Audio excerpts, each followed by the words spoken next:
మీ destiny పేరులోనే ఎంతో ఆశాష్ కొత్త ఆరంభం అనే భావన కనిపిస్తుంది. కానీ అదే నమ్మకెన్నో అనుమానాలకు కుట్రలకు కేంద్ర బిందువు అయింది. దూరదేశాలకు వెళ్లాల్సిన ఈ నమ్మకం గాలివానలో కాదు కాని ప్రజల ఆగ్రహం అనే తుఫానులో చిక్కుకుంది.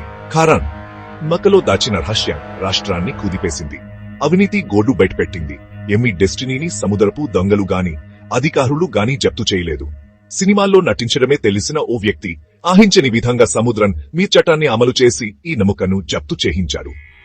పవన్ కళ్యాణ్ ఆంధ్రప్రదేశ్ తెలంగాణలో ఈ పేరు వినగానే అభిమానుల చేతులు చప్పట్లతో మారుమోగుతాయి.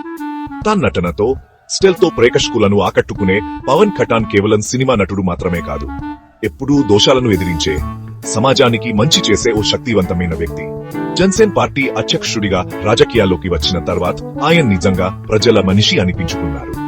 సినిమాల్లో హీరోగా కనిపించే పవన్ కళ్యాణ్ నిజ జీవితంలో కూడా దేశ ఆహార భద్రతకు గండి కొట్టే ఓ కబురును బయటపెట్టారని ఎవరూ వాహరించలేదు. డిస్ట్రిబ్యూషన్ సిస్టమ్ లేదా పీడీఎస్ కోట్లాది మంది భారతీయులకు జీవనాధారం. ప్రభుత్వం నిర్వహించే ఈ పథకం ద్వారా బియ్యం వంటి అత్యావశ్యక వస్తువులు పేద ప్రజలకు తక్కువ ధరకు అందుతాయి. కానీ ఇంత పెద్ద మొత్తంలో డబ్బు వనరులు ఉండే చోట అవినీతి చేరడం తప్పదు. ఈ కేసులో పీడీఎస్ బీజాన్ని అక్రమంగా మండించడం జరిగింది. కొందరు వ్యాపారులు అధికారులతో కలిసి తక్కువ ధరకు బీజం కొని బయట మార్కెట్లో ఎక్కువ ధరకు అమ్మేవారు. దీనివల్ల పేద ప్రజలు నష్టపోయేవారు. పవన్ కళ్యాణ్ కి ఓ రహస్య సమాచారం అందింది. ఎమ్మి డెస్టినీ నమ్మకలో పీడీఎస్ బీజాన్ని దేశం బయటకు కాచాకం చేస్తున్నారని తెలిసింది. ఎప్పటిలాగే పవన్ కళ్యాణ్ సమస్యను తన చేతుల్లోకి తీసుకున్నారు. అందరినీ ఆశ్చర్యపరుస్తూ కొంతమంది కార్యకర్తతో మీడియాతో కలిసి ఎమ్మి డెస్టినీ నమ్మకం వైపు బయలుదేరారు. ఆయన కోరిక చాలా సింపుల్. నమ్మకలో దేముందో తనీజీ చేయనివ్వండి. సముద్రం మీద జరిగే ఈ డ్రామాను దేశం అంతా టీవీలో చూసింది. అధభాగం సముద్రంపై ఫోర్షన్ అధికారులు రాజకీయ నాయకులు రహస్యాలనక పవన్ కళ్యాణ్ ఎంవి డెస్టినీ వద్దకు చేరుకోవడంతో అధికారులు దిక్కుతోచని స్థితిలో పడ్డారు. పోర్ట్ అధికారులు చట్టాన్ని అమలు చేసే ఏజెన్సీలు మొదటి తనిఖీ అనుమతించడానికి సంచించాయి. పవన్ కళ్యాణ్ వెనక్కి తగ్గడానికి నిరాకరించడంతో పరిస్థితి త్వరగా ముదిరింది. ప్రత్యక్ష ప్రసారం చేస్తున్న మీడియా ఉంటన్ మరింత ఒత్తిడిని పెంచింది. వివిధ పార్టీలకు చెందిన రాజకీయ నాయకులు ప్రతి ప్రకటనలు జారీ చేయాల్సి వచ్చింది. ఒకప్పుడు తెలియని నమ్మకైన ఎంవి డెస్టినీ ఇప్పుడు ఓ పెద్ద సంఘటనకు వేదికగా మారింది. ఆరో భాగం పీడీఎస్ నెట్వర్క్ బీచం పోలం నుండి పిలేట్ వరకు ప్రయాణం మరియు కొన్నిసార్లు మార్గమధ్యంలో పోతుంది. పీడీఎస్ అంటే పబ్లిక్ డిస్ట్రిబ్యూషన్ సిస్టమ్. ఇది ప్రభుత్వ ఆధ్వర్యంలో నడిచే ఒక పెద్ద నెట్వర్క్. ఇది లక్షలాది మంది పేద ప్రజలకు తక్కువ ధరలకు ఆహార పదార్థాలను అందిస్తుంది. పీడీఎస్ బీచం కుంభకోణం యొక్క పరిమాణాన్ని అర్థం చేసుకోవడానికి వ్యవస్థను అర్థం చేసుకోవడం చాలా ముఖ్యం. ఈ వ్యవస్థలో అనేక దశలు మరియు పలు భాగస్వాములు ఉంటారు. ప్రతి దశలో అవినీతి మరియు లీకేజీకి అవకాశం ఉంటుంది. ఒక బీచం గింజ పొలం నుండి లబ్ధిదారుడి పలెట్ వరకు చేసే ప్రయాణం చాలా పొడవుగా మరియు సంక్లిష్టంగా ఉంటుంది. ఇది అనేక దశల ద్వారా సాగుతుంది. మొదట రైతులు తమ పొలాల్లో బియ్యం పండిస్తారు. దానిని కోసి శుభ్రం చేసి ప్యాక్ చేస్తారు. ఇందులో బహుళ ఆటహాళ్లు మరియు తనిఖీ కేంద్రాలు ఉంటాయి. ప్రతి దశలో బియ్యం నాణ్యతను తనిఖీ చేస్తారు. తద్వారా లబ్ధిదారులకు మంచి నాణ్యత గల బీజం అందుతుంది. రైతులు తమ ఉత్పత్తులను ప్రభుత్వానికి కనీస మద్దతు ధర లేదా ఎంఎస్పీకి అమ్ముతారు. ఈ ధర రైతులకు కనీసం కొంత లాభం వచ్చేలా నిర్ణయించబడుతుంది. తద్వారా వారు తమ కుటుంబాలను పోషించగలుగుతారు. ఈ బీజాన్ని ప్రభుత్వ గిడ్డంగులలో నిల్వ చేసి భద్రతతో ఉంచుతారు. ఈ గిడ్డంగులు దేశవ్యాప్తంగా విస్తరించి ఉంటాయి. తద్వారా బీజం సులభంగా అందుబాటులో ఉంటుంది. పంపిణీదారుల నెట్వర్క్ ద్వారా దేశవ్యాప్తంగా ఉన్న రేషన్ దుకాణాలకు రవాణా చేస్తారు. ఈ నెట్వర్క్ చాలా విస్తృతంగా ఉంటుంది. ఇది ప్రతి గ్రామం మరియు పట్టణానికి చేరుకుంటుంది. రేషన్ దుకాణంలో కఠినమైన ప్రక్రియ ద్వారా గుర్తించబడిన లబ్ధిదారులు తమ కేటాయించిన బియ్యాన్ని సబ్సిడీ ధరలకు కొనుగోలు చేయవచ్చు. ఈ సబ్సిడీ ధరలు పేద ప్రజలకు చాలా సకరంగా ఉంటాయి. ఈ గొలుసులోని ప్రతి అడుగు లీకేజీ మరియు మళ్లంపుకు గురవుతుంది. ఈ బీజం నష్టానికి దారితీస్తుంది. కొన్ని సందర్భాల్లో బీజం పూర్తిగా లబ్ధిదారులకు చేరుకోకపోవచ్చు. దీనివల్ల అనైతిక వ్యక్తులు వ్యవస్థను దోచుకోవడానికి అవకాశాలు ఏర్పడతాయి. అవినీతి మరియు లీకేజీని అరికట్టడానికి కఠినమైన చర్యలు తీసుకోవాలి. తద్వారా పీడీఎస్ వ్యవస్థ సక్రమంగా పనిచేస్తుంది. ఏడో భాగం డబ్బును అనుసరించడం అవినీతి వ్యయం. పీడీఎస్ బియ్యం కుంభకోణం కేవలం దొంగిలించబడిన బియ్యం గురించి మాత్రమే కాదు, ఇది దొంగిలించబడిన అవకాశాల గురించి మరియు నాశనం చేయబడిన జీవితాల గురించి. ఈ అనైతిక వ్యాపారులు దోచుకున్న డబ్బు ప్రభుత్వ ఖజానాకు భారీ నష్టాన్ని సూచిస్తుంది. సమాజంలోని పేద వర్గాల సంక్షేమానికి ఉద్దేశించిన ఈ నీతులు అవినీతి అధికారులు మరియు వ్యాపారుల జేబుల్లోకి వెళ్తాయి. పన్ను చెల్లింపుదారులపై దీని ప్రభావం చాలా ఎక్కువ. వారికి అవసరమైన సేవలు నిరాకరించబడటమే కాకుండా ఈ విపరీతమైన అవినీతి భారాన్ని భరించవలసి వస్తుంది. ఎనిమిదవ భాగం సత్యాన్ని బయటపెట్టడం. మల్కం కరుపులోకి గుంటల తరబడి ఉద్రిక్త చర్చలు మరియు పెరుగుతున్న ఒత్తిడి తర్వాత అధికారులు చివరికి లొంగిపోయి పవన్ కళ్యాణ్ మరియు అతని బృందానికి ఎంవీ డెస్టినీని యాక్సెస్ చేయడానికి అనుమతించారు.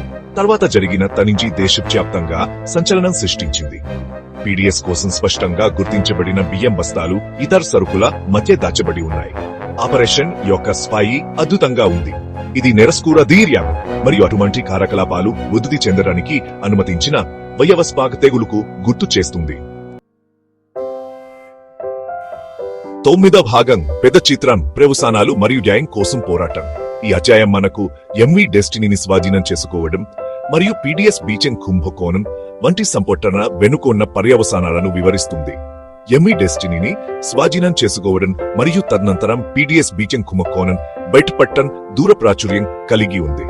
ఈ సంపట్టనలు ప్రజల దృష్టిని ఆకర్షించాయి మరియు అవినీతి వ్యతిరేక పోరాటంలో కీలక మలుపుగా నిలిచాయి. ఇది పీడీఎస్ వ్యవస్థ యొక్క దుర్బలత్వాలను మరియు సంస్కరణల అత్యవసర అవసరాన్ని వెలుగులోకి తెచ్చింది.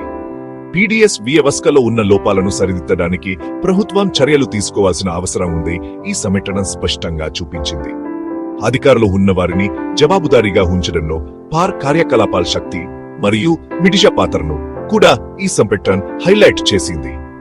ప్రజలు తమ హక్కుల కోసం పోరాడటానికి ముందుకు రావడం, మీడియా ఈ విషయాన్ని వెలుగులోకి తేవడం చాలా ముఖ్యమైనది.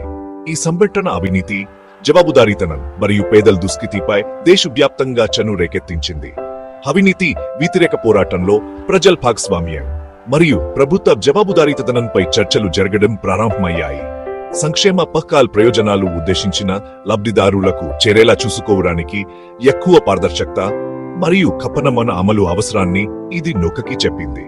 ప్రభుత్వ పథకాలు నిజంగా పేదలకు చేరాలంటే అవి పారదర్శకంగా ఉండాలి మరియు కఠినంగా అమలు చేయాలి.